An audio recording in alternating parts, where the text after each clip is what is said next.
little bit of detecting talk.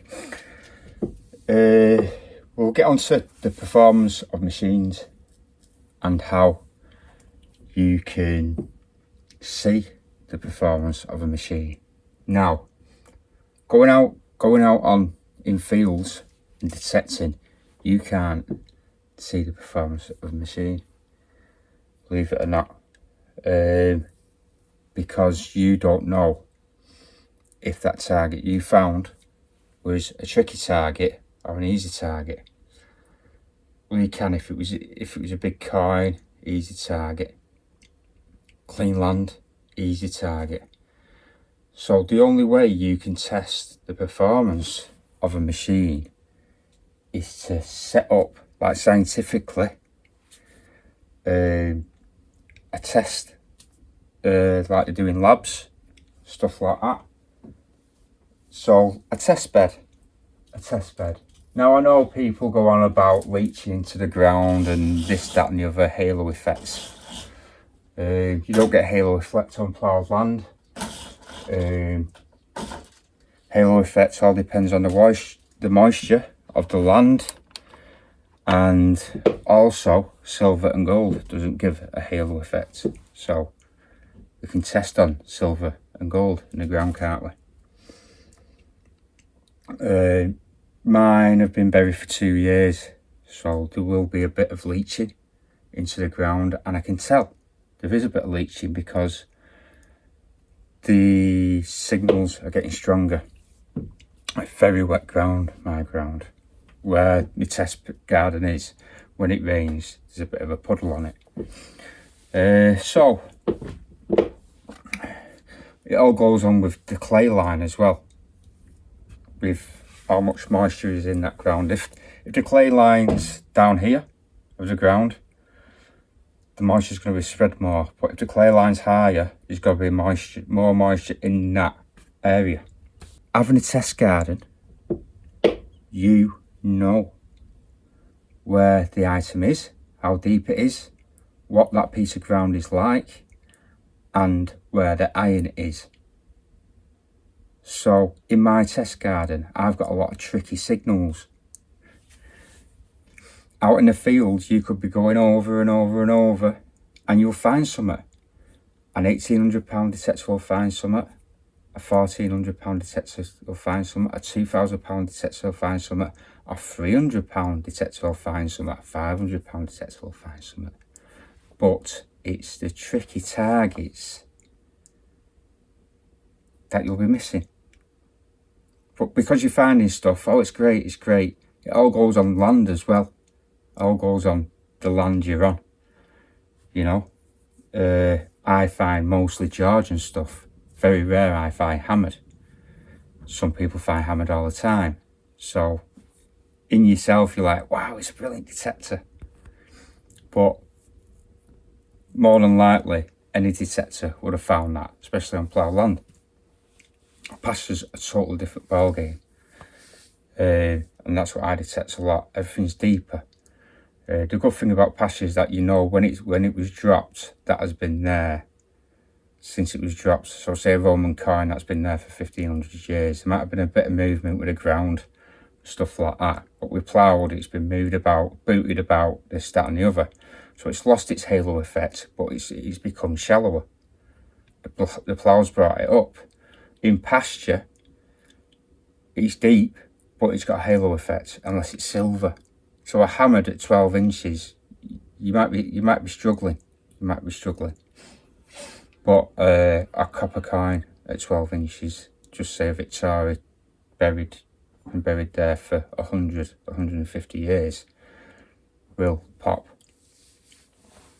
So even these air tests, all the big manufacturers do air tests, and they do ground tests.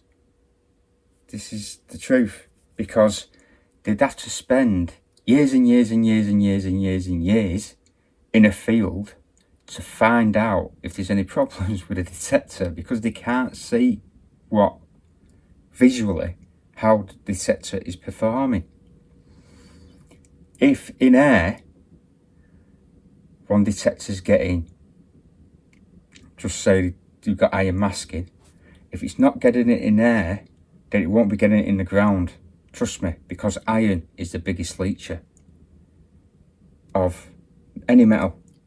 Which, just say there's a nail that big and a nail that big, and there's a silver coin, that halo effect of the iron is totally masking. Totally masking. Now the plough breaks that up. That's why you see on ploughed land, things are coming up all the time, aren't they? Everything's been brought up to the surface. Easy targets, unless you're on a very iron infested field. Now this is how I test and I find this stuff out, and there's a lot of people that just blank that part of metal detecting out. It's all about what happens in the field. Now, I've got to give you some advice to some of them people that, especially the days 2, with the update, go back over your land and pick up all the stuff that you've missed. Because you have done. The legend is performing. At the moment, the legend in the field and on benchmarks and on the test garden, the legend is performing better than the days 2. There was a thing this morning and it really riled me up. This minor update at days 2 was saying months ago it's only a minor update. It took so long. It's just come to head from head office that the update is actually a major update. Now, there's been you've got a choice in Detector. You're buying, they're supplying you and you're buying, you're choosing their detector, and they have had no contact with a lot of people, putting them in the know-how and wishful thinking that because they're not saying anything, people don't think there's anything up with the update. There is. Some people do know that there's something up with the update. Now, it's not everything about it. It'll still find stuff, but it's an elite machine. You're paying elite money. You want it to be picking up the tricky targets, and you're missing them. You're missing the tricky targets. Simple as. But you don't know. But I do, because I've got tricky targets in the garden, and it's not hitting them. Now, people might think I'm an absolute bell and that, but I'm here just to keep manufacturers on the toes. I've done it with a legend, believe it or not. I've done it with a legend. With a ferrule check. I've don't go off the ferrule check. It's good to have a secondary opinion. You know, when you get a second opinion or something, or a third opinion, that's what ID is, and that's what ferrule check is. The XY screen, that's a second opinion. It's not your idea, which is always the best. What you're thinking. If you tune in, you're number one. You're number one. Don't rely on visual displays. They do help. I've got the Simplex Ultra, and I was out and I was doing a lot of testing with it. It's got a mineralization bar, and probably about 70% it was working, but that 30% it didn't. And this is because the target was deeper. I'm still testing that, but because the target was deeper, it was struggling IDing iron. But not to know this.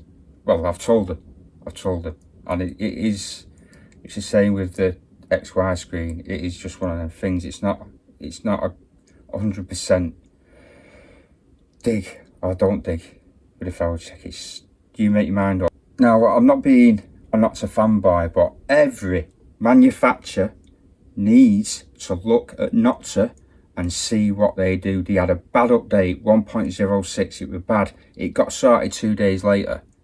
Yeah, they're giving offers, they're communicating, they're taking feedback, they're putting it into practical terms, they're helping out as much as they can. They're looking after their customers. They're looking after the customers.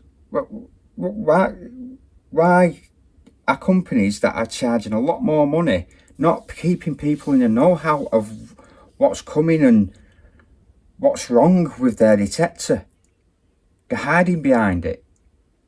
It's not to err for the people, and I'll always love Nocta for that.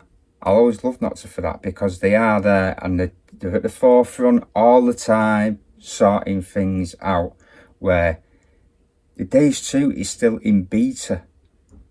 It's been out longer than the Legend. It's still in beta process. They're either struggling, or they're trying to do something with that detector that's just going to be fucking groundbreaking. And I think I know what it is. So you got to give them that, but why don't they let people know? Just let them know that they're coming out with something that's going to be groundbreaking and they want it to be right, but they're not. It was only 6 months ago they were saying that it's just a minor update, and people are going on about the clock's not keeping time. There's major flaws with that detector for what it should be able to do. It's not doing, because it's an elite product. The Legend is £800 less, and it's got more features. It performs better. It sounds better.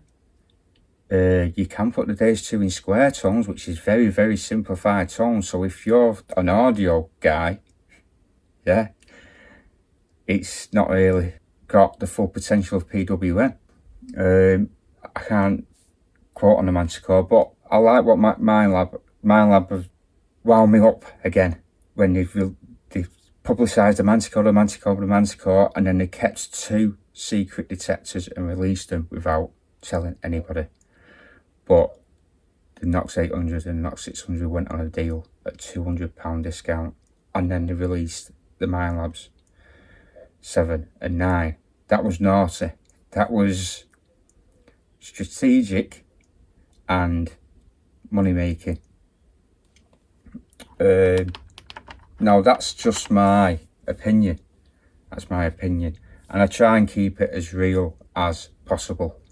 I'm not full of this, oh, I'll only use Garrett, I'll only use Days 2, I'll only use Legend, I'll only use this.